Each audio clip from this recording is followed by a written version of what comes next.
Hello friends. आप सभी कैसे हैं? उम्मीद करते हैं आप सभी बहुत अच्छे होंगे। तो चलिए, वेलकम बैक टू आवर अपना English class. I am Rahul Singh with you. I am back with a new video. मैं आप लोग के बीच फिर से एक नया वीडियो लेके आ चुका हूँ।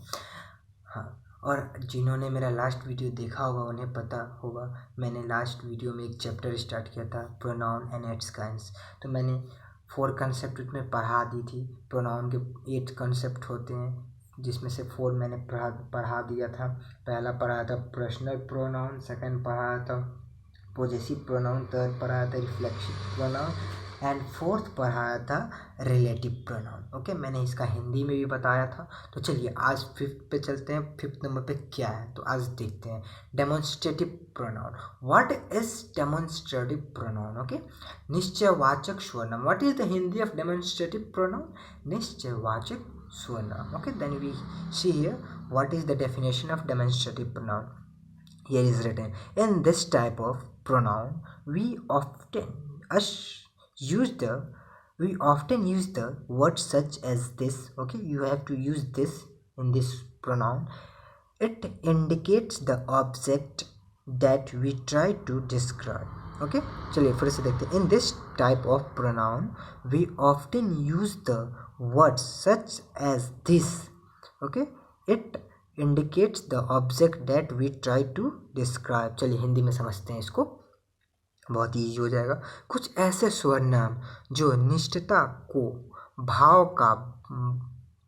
भावना का बोध कराता हो उसे निश्चयवाचक स्वरनाम कहते हैं। फिर से देखते हैं। कुछ ऐसा स्वरनाम जो निष्ठता को भावना का बोध कराता हो उसे निश्चयवाचक स्वरनाम कहते हैं। निश्चयवाचक स्वरनाम कहते हैं। तो इसमें क्या कह रहा है, एग्जाम्पल देखिए और अच्छे से समझ में आएगा। एग्जाम्पल में क्या है, दिस या डेट वह।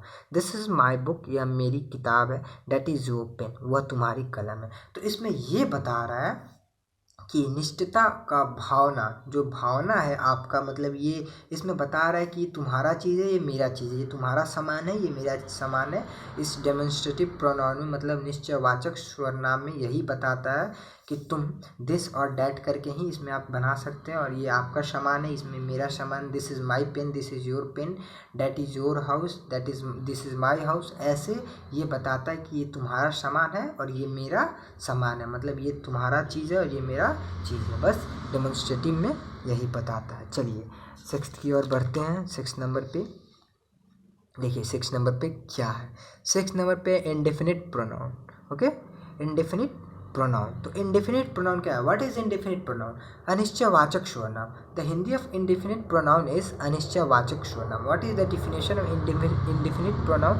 The pronouns used in the sentence which do not refer any particular person or objects.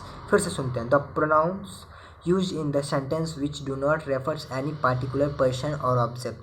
Pronouns। चलिए यहाँ पे जो है देखिए, यहाँ पे अगर आपको शॉर्ट फॉर्म में लर्न करना है तो आप यहाँ से यहाँ तक शॉर्ट फॉर्म में लर्न कर सकते हैं। ठीक है, जैसे देखिए pronouns that are used in a general way are called as indefinite pronoun.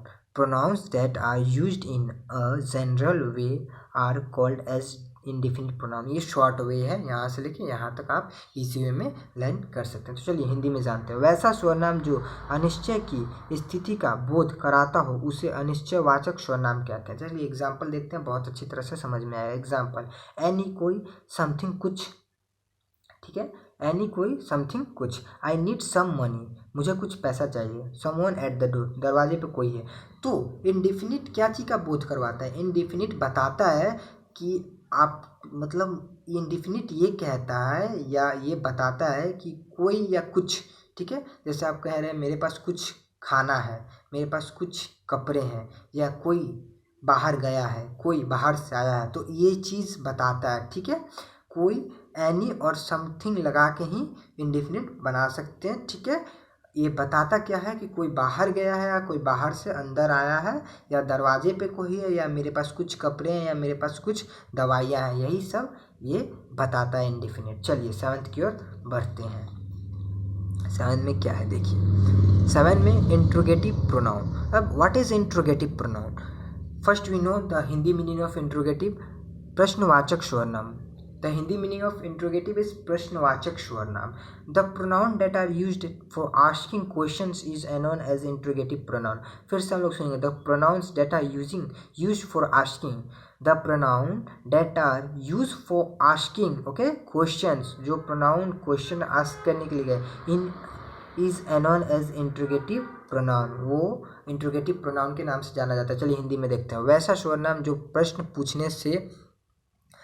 पूछने में उपयोग करते हैं उसे प्रश्नवाचक स्वर नाम कहते हैं. तो चलिए ये तो नाम से ही पता चल रहा है कि प्रश्न मतलब प्रश्न क्वेश्चन होता है. ओके चलिए क्वेश्चन देखते हैं. हु कौन, विच कौन सा, वेयर कहाँ, व्हाट क्या. तो हु आर यू आप कौन है, वेयर आर यू आप कहाँ हैं, व्हाट आर यू डूइंग आप क्या कर रहे हैं. मतलब ये सब क्वेश्चन पूछ रहा है. जो क्वेश्चन पूछे उसको क्या कहते हैं, इंट्रोगेटिव प्रोनाउन जैसे प्रश्नवाचक स्वर नाम. चलिए 8 की ओर एंड लास्ट की ओर चलते हैं. तो लास्ट में क्या है हम लोग का, देखिए लास्ट में हम लोग का है डिस्ट्रीब्यूटिव प्रोनाउन. एंड अब what is distributive pronoun. Distributive pronoun क्या होता है अब हम लोग जानेंगे. What is distributive pronoun. तो देखिए यहाँ पे वितरणवाचक स्वर नाम it's a meaning of distributive pronoun. तो चलिए हम लोग देखते हैं यहाँ पे. The pronoun which refers to the person और things taken one at a time is called as distributive pronoun. चलिए इसको हिंदी में जानते हैं. वैसा स्वर नाम जो एक समय में एक व्यक्ति या वस्तु का बोध कराता है उसे वितरणवाचक स्वर नाम कहते हैं. चलिए एग्जाम्पल में देखिए बहुत क्लियर हो जाएगा, बहुत अच्छे से समझ जाएंगे एग्जाम्पल देखने के बाद. तो चलिए यहाँ पे देखते हैं एग्जाम्पल में क्या है. आइदर या तो, नाइदर ना तो, ईच प्रत्येक. तो each of this boys deserve a reward. इन लड़कों में से प्रत्येक इनाम के हकदार है. मतलब हर एक लड़का. यहाँ पे अभी क्या बोला, देखिए यहाँ पे बोला ना एक समय वैसा स्वर नाम जो एक समय में एक व्यक्ति या वस्तु का बोध कराता हो. वैसे समय में एक या व्यक्ति या वस्तु. तो इनमें क्या बोल रहा है, इन लड़कों में से प्रत्येक लड़का मतलब हर एक लड़का इनाम का हकदार है. तो यहाँ पे बोला ना हर एक व्यक्ति ईच. ठीक है तो आप लोग समझे हर एक समय भी यही है और एक व्यक्ति या वस्तु का बोध भी करा रहा है. ठीक है.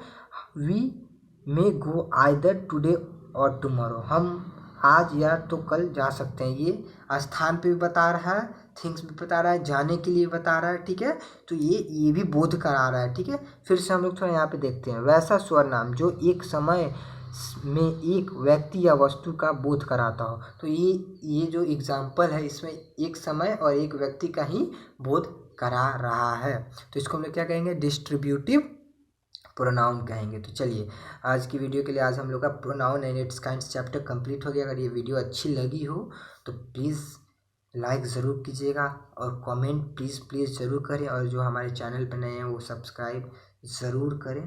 And thank you for watching my video. And live in home and safe. Okay घर में रहिए और सेफ और सुरक्षित रहिए. चलिए thank you for watching my video.